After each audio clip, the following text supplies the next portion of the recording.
In today's video, I'm going to teach you how to create a team in Confluence. By the end of this walkthrough, you'll know exactly where to click, what each option means, and how to set up a team that's ready for collaboration.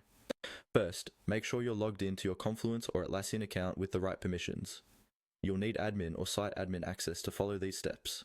Once you're in, look towards the top right corner of the screen for the gear icon, sometimes labeled as Settings. Go ahead and click that.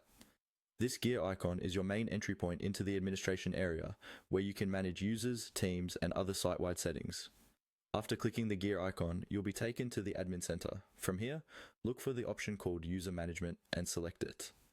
This section is where you handle anything related to people on your site, such as users, groups, and of course, teams. If you don't see this option, it usually means your account doesn't have the correct permissions, so you might need to contact an administrator. Inside User Management, find and click on the tab or menu item labeled Teams. This will open the dedicated page where all of your existing teams are listed. Think of this as your central hub for organizing people into logical groups, like departments, project squads, or cross-functional units. On the Teams page, look for a button that says Create Team, usually located near the top right of the screen. Click on Create Team to start setting up a new one. This will open a form where you'll define the basic details for your team.